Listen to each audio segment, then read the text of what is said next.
મિત્રો તમે પણ કોઈ વ્યક્તિને કોરો ચેક આપ્યો હોય, તમારી સહીવાળો ચેક આપ્યો હોય તો આ વિડીયો ખાસ જોજો, કારણ કે નેગોશિયેબલ ઇન્સ્ટ્રુમેન્ટ એક્ટ એ બહુ કડક કાયદો છે. મિત્રો જ્યારે તમે કોઈ વ્યક્તિને કોરો ચેક આપો છો અને તમારી સહીવાળો ચેક આપો છો અને વિગતો અધૂરી રાખો છો, ત્યારે નેગોશિયેબલ ઇન્સ્ટ્રુમેન્ટ એક્ટની કલમ 20ની અંદર એવી જોગવાઈ કરી છે કે તમે જે અધૂરી વિગતો રાખી છે તે વિગતો ભરવા માટે સામેવાળી વ્યક્તિને એક સત્તા મળી જાય છે, એટલે કે તમે જ તેને આ વિગતો ભરવા માટેના અધિકાર આપી લીધા છે.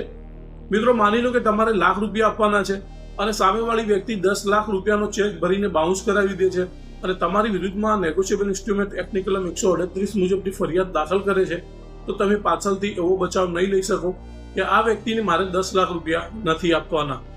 કારણ કે જ્યારે આવી ચેકની ફરિયાદ કોર્ટમાં દાખલ થતી હોય ત્યારે કોર્ટ સૌથી પહેલા એ ધારણા કરે છે કે આ જે ચેક રજૂ થયો છે, આ ચેક આરોપીએ એટલે કે તમે કોઈ જવાબદારી ચૂકવવા માટે કે પછી કોઈ દેવું ચૂકવવા માટે આપ્યો છે, અને આ ધારણા તમારે રિબટ કરવાની હોય છે, તમારે ખંડન કરવાની હોય છે. જો આ ધારણા તમે રિબટ કે ખંડન નહીં કરી શકો તો આ ચેકના કેસમાં તમને 2 વર્ષની સજા પણ થઈ શકે છે, અને આ ચેકમાં જે રકમ લખેલી છે, માની લો કે 10 લાખ લખી છે તો 20 લાખનો દંડ પણ થઈ શકે છે. એટલે મિત્રો તમારે 1 લાખ રૂપિયા આપવાના છે તે તમને 20 લાખમાં પડી શકે છે અને 2 વર્ષની સજા પણ થઈ શકે છે. પરંતુ એવું પણ નથી કે આ કેસમાંથી તમે બહાર નથી નીકળી શકવાના. તમારી જોડે ચોક્કસ બચાવો પણ છે. તમે આ બચાવ લઈ અને આ કેસમાંથી બહાર પણ નીકળી શકો છો. તો આ બચાવ મિત્રો આપણે YouTube ચેનલ પર મૂક્યા છે, લોંગ વિડીયો મૂક્યો છે. આ વિડીયો ફટાફટ જઈને તમે જોઈ લેજો, તમારા બચાવો શું છે તમે જાણી લેજો.